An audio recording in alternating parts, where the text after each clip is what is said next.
Okay, my next guest you all know is a fine comedian, David Brenner. David Brenner has been a frequent guest on The Tonight Show. Then he went away for a while and did his own late night show. But now, like a prodigal son, he's returned. And he's going to be appearing at Slippery Rock University in Slippery Rock, Pennsylvania. And then at the Sunrise Theater in Sunrise, Florida on the 27th of September. Would you welcome Mr. David Brenner?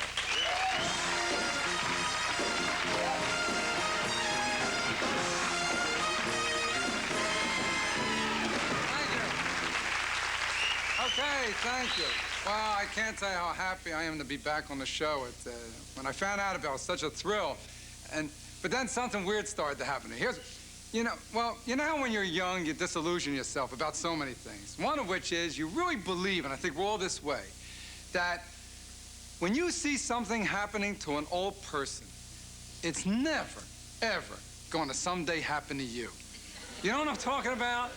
Like, remember when your grandmother would come out on the porch and wave goodbye, then she'd stop waving and the bottom of her arm would keep flapping for like 10 minutes?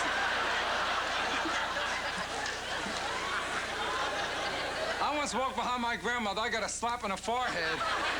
I thought someone hit me with a warm fish. So anyway, when I got the call, I usually, or almost always, get up in the morning bright-eyed. I literally leap out of bed. I jump in the shower. I get dressed real fast. I shoot out into the streets. I'm moving through the neighborhood. Mr. Energy. After I got the call, I'm going to do the Tonight Show. I start getting nostalgic. I start thinking about the first time I was ever on television, which was the Tonight Show. And all of a sudden, I realized it was 16 years ago. And that's all I could think about for days. 16 years. And I was getting like old. I get up in the morning like, uh-oh. You know, it's starting to happen.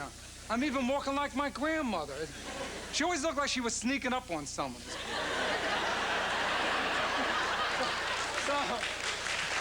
Well, and by the way, don't think I'm making fun of senior citizens. As a matter of fact, I'm sponsoring a bill I'm trying to get in Congress. I'll tell you about it because I think it's important, not because I thought of it. I believe, in my opinion, that our automobile manufacturers do not take senior citizens in mind when they make new cars. Now, you know, a certain percentage of new cars are purchased by senior citizens, and they know the exact percentage because you put your age on the application. So I believe that our automobile manufacturers ought to produce a certain percentage of brand new automobiles, keeping the senior citizen in mind, and make these cars where the windshield is underneath the steering wheel. There's no reason.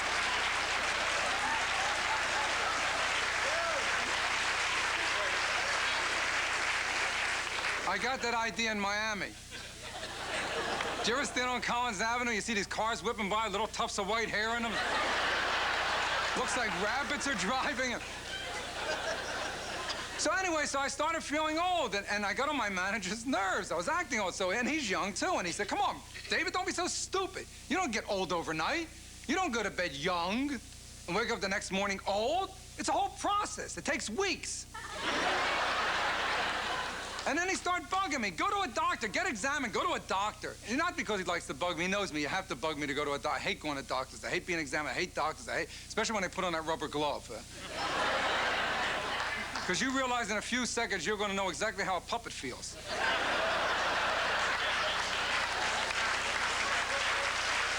You know, the next time you go to a doctor and he does that to you, you're going to think about me and laugh. And he's not going to know why the hell you're laughing.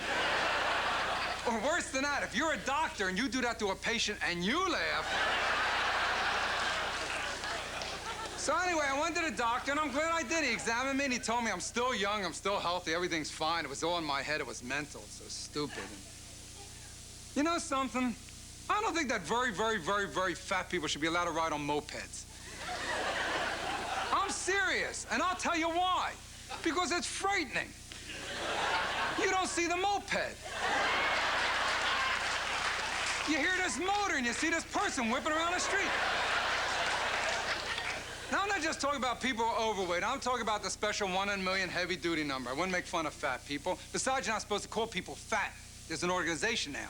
They want to be called pudgy. Well, I'm talking industrial pudge. You know what I'm talking about?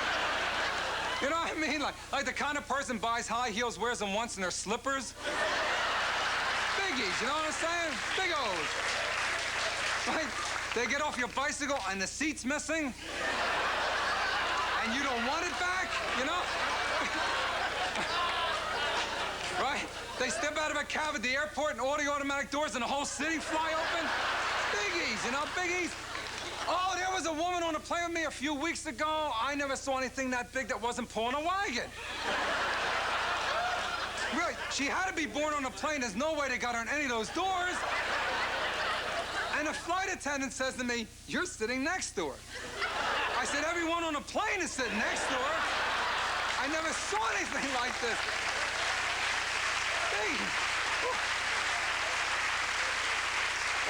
They had to put all these extra belts around her. They put belts around the airplane. We kept flying in a circle until someone finally pushed her in the middle of the plane. Well, I didn't say anything. It's not nice.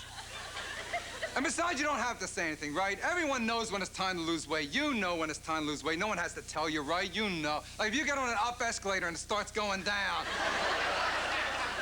Or if you put on a pair of corduroys and all the ridges disappear. Right? Or when you're walking, you hear that swishing sound a corduroy makes, and you're naked. Come on, trim it down. Thank you.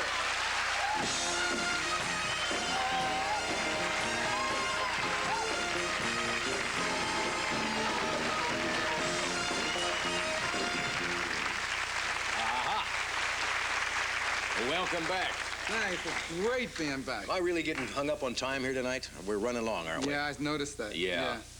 Good to have you back here. It's fabulous to be back here. Can I stay even after the show closes? Sure, you can stay here. I'll just sit here. Do a few more minutes or something? No, just alone. I just want to sit here again. It's great. We're coming right back.